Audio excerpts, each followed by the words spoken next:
అందరికీ praise lord. దేవుని నామానికి మహిమ కలుగును గాక. మీరందరూ బాగున్నారు కదా?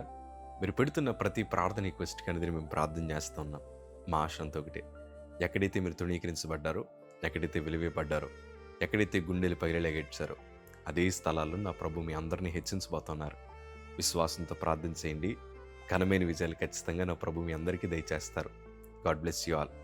ఈరోజు మీలో చాలామంది, ప్రభా మాకు నూతన ద్వారాలు తెరవండి ప్రభా, ఎన్నో సమస్యల మధ్యన ఇరుక్కుపోయామయ్యా, ఎన్నో అవమానాల మధ్యన ప్రయాణిస్తున్నాం ప్రభా, మీరు ఒక్కసారి ఆజ్ఞాపిస్తే చాలు ప్రభా, మా బ్రతుకులో నూతన కార్యాలు జరుగుతాయి తండ్రి, ఎన్నో సంవత్సరాలుగా ఎదురు చూస్తున్నాం ప్రభా అని గుండెలు బాదుకుని ఏడుస్తున్నారు కదా. ఈరోజు మీ అందరికీ శుభార్త ఏంటంటే, మీ ప్రార్థనే మీ సమస్యలకు పరిష్కారం, మీ ప్రార్థనే ఆ ద్వారాలకి తాళము అన్న సంగతి ఎప్పుడూ మర్చిపోకండి. క్రైస్తవుడు నిరంతరం ప్రార్థిస్తూనే ఉండాలి. ప్రార్థనకి ఎప్పుడు దూరం అవ్వకూడదు సుమి. ఎందుకంటే ప్రార్థన అంటే దేవునితో మాట్లాడుట. ఎవరైతే ప్రభుతో ఎక్కువ మాట్లాడతారో, ఎవరైతే ప్రభుతో ఎక్కువ సంభాషణ చేస్తారో వారి బ్రతుకులో గొప్ప కార్యాలు నా ప్రభు జరిగిస్తారు. దేవుని వాక్యాలు చాలా అద్భుతమైన మాట. ఇర్మియా గ్రంథం 33వ అధ్యాయము 3వ మాట చదవగలిగితే, నాకు మొర్రపెట్టుము, నేను నీకు ఉత్తరం ఇచ్చుదును, నీవు గ్రహింపలేని గొప్ప సంగతులను, గూఢమైన సంగతులను నీకు తెలియజేతును. దేవుడు ఈ వాక్యం ద్వారా మీతో మాట్లాడాలని ఆశపడుతున్నారు. దేవునికి మొరపెట్టే వారికి ఉండాలి. చాలామంది అధ్యయనం ఏమంటారో తెలుసా? దేవుని ఫోన్ నెంబర్ అంటారు. ప్రభుతో మాట్లాడితే ఆయన కూడా తిరిగి మనతో మాట్లాడతాడు. గూఢమైన సంగతులను ప్రభు మనకు బోధిస్తారు. సమస్యలకు పరిష్కారాన్ని దేవుడు మనకు అనుగ్రహిస్తారు. అలాంటి కృప ఈరోజు మీరు అందరూ అనుభవించబోతున్నారు. ప్రియ సంగమా, పేతురుని చెరసాలలో వేసినప్పుడు సంఘమంతా అత్యాశక్తితో ప్రార్థన చేశారు. ఎందుకంటే వీళ్ళెవ్వరికీ పేతురుని విడిపించడానికి సామర్థ్యత లేదు, శక్తి లేదు, పలుకుబడి లేదు, బలము లేదు. అయినను వీరందరూ ఎవరైపు చూశారంటే, ప్రభా నువ్వు మాత్రమే పరిష్కారం గనక, నువ్వు మాత్రమే నూతన ద్వారాలు తెరవగలిగిన దేవుడు గనక, ఆ బందీగా ఉంటున్న పేతురు నువ్వు మాత్రమే విడిపించగలుగు గనక వీళ్ళందరూ అత్యాశక్తితో ప్రార్థించగా పేతురు బంధకాలు విప్పబడ్డాయి. అతడు చాలా క్షేమంగా వారు ప్రార్థిస్తున్న స్థలానికి రావడానికి దేవుడు కృప చూపించాడు. ఆయనే దూతను పంపించి ప్రభువే మార్గమంతా అతను సురక్షితంగా వాళ్ళుంటున్న ప్రాంతానికి తీసుకురాగలిగారు. అంటే అత్యాశక్తితో చేసే ప్రార్థన గొప్ప కార్యములు జరిగించగలదు. ప్రభు సన్నిధిలో చేస్తున్న విజ్ఞాపన బలమైన కార్యాలు మన బ్రతుకులో జరిగేలాగా చేస్తుంది. ఎందుకంటే మనము సాధించలేనివి ప్రార్థన చేత మనం సాధించగలం. మన బలము చేత సాధించలేనివి ప్రార్థన చేత సాధించగలం. వైద్యులు కూడా సాధించలేనివి మనం ప్రార్థన చేత సాధించగలం. దేవుని కృపను బట్టి ఓ రోజు మా తల్లి ప్రార్థన చేస్తూ ఉంది, ప్రభా వైద్యులు ఎవరికి జోషికి ఏ రోగం ఉందో కనిపెట్టలేకపోతున్నారయ్యా. ఎందుకంటే నేను కాకినాడలో ఉన్నప్పుడు 2014 జనవరి ప్రాంతంలో చాలామంది నాకు వైద్యం చేశారు. ఆ వైద్యుల్లో ఏమన్నారంటే, జోషి తిండి తిని 3.5 నెలలైంది కదా, అందుకే బలహీనపడ్డాడు.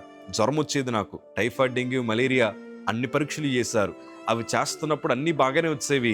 కాకపోతే నేను క్షీణించిపోతూ ఉండేవాడిని, సన్నగైపోతూ ఉండేవాడిని, పెదాలు ఎండిపోయి నోరు తెరుస్తుంటే మొక్కలుగా ఊడిపోయేవి, కళ్ళు రంగు మారిపోయింది, శరీరం అంతా బక్కగా అయిపోతుంటే వైద్యులందరూ ఏమన్నారంటే, తిండి తినలేదు కాబట్టి అట్లా అయిపోయాడు, కానీ తిండి తింటే మరలా బలం వస్తుంది, అన్నీ నార్మల్ అయిపోతాయి, మీరేమీ కలవరపడొద్దని మా తల్లికి ధైర్యం చెప్తున్నారు. నాకు కూడా అట్లనే చెప్తున్నారు. కానీ ఎందుకో మా తల్లి గారికి దేవుడి దగ్గర నుంచి కన్ఫర్మేషన్ కావాలి.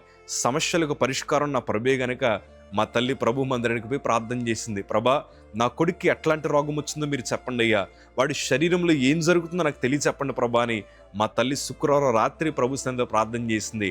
ఆ రాత్రి దేవుడు ఒక దర్శనాన్ని చూపిస్తే మరుసటి రోజు శనివారం ఉదయమే వైద్యులకు వెళ్ళి చెప్పింది, అయ్యా నా ప్రభు చెప్పాడు, వారికి ఎట్లాంటి రోగం వచ్చిందో నాకు అర్థమవుతుంది, మీరు ఒక్కసారి ఇలాంటి బోన్ మ్యారో పరీక్ష ఒకటి చేయండి. అంటే వైద్యులు ఏమన్నా తెలుసా, అమ్మా నీకు తెలుసా మాకు తెలుసా, నువ్వేం అనుమానాలు పెట్టుకోకు, వాడికి తిండి లేదు కాబట్టే బలహీన పడ్డాడు అని ఒకవైపు అంటున్నా కానీ మా తల్లి దైవజనరాలు గనక ఆమె మాటను గౌరవించి శనివారం రాత్రి నాకు ఇక్కడ బోన్ మ్యారో పరీక్ష చేయడానికి పంపించారు. విపరీతమైన బాధ, నరకయాతన అనుభవించాను.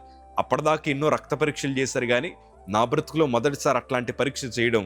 ఆ రోజు బోన్ మ్యారో తీసిన తర్వాత ఆదివారం మధ్యాహ్నం రిపోర్ట్స్ వచ్చాయి. అందులో తెలిసిన సంగతి ఏంటంటే, నాకు acute myeloid leukaemia, blood cancer ఉందన్న సంగతి తెలిసింది. అప్పటిదాకా వైద్యులందరూ ఆ కోణంలో ఆలోచించలేదు.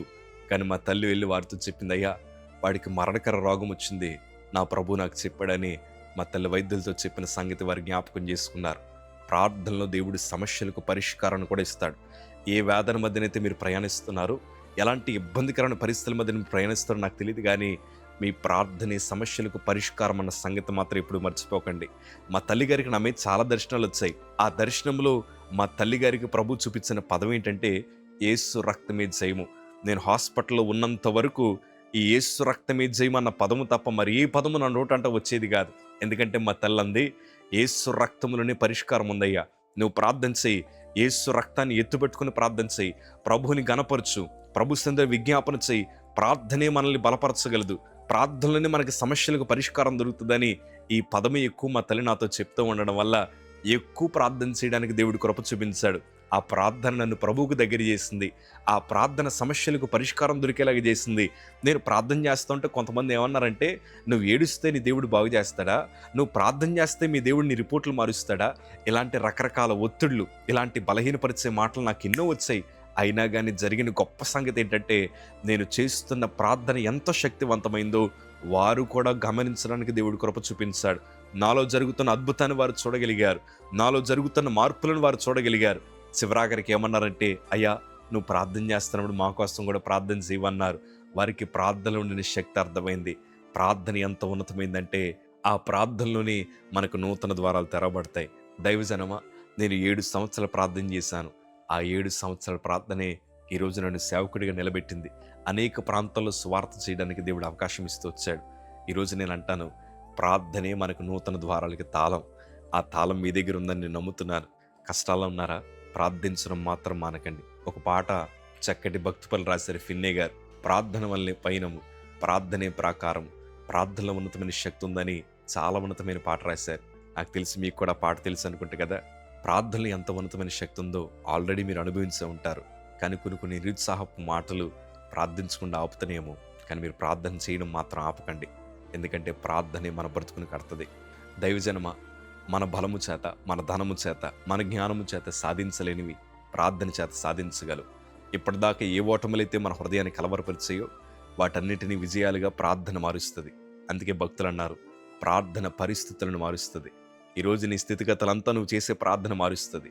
ఈరోజు మూయబడిన ద్వారాలకి నీ ప్రార్థనే తాళమన్న సంగతి మర్చిపోకండి. అందుకే శిష్యులు కూడా ప్రార్థన చేశారు, ఉన్నతమైన భక్తిపరులు కూడా ప్రార్థన చేశారు, పరుపులు తేలేలాగా ప్రార్థన చేశారు.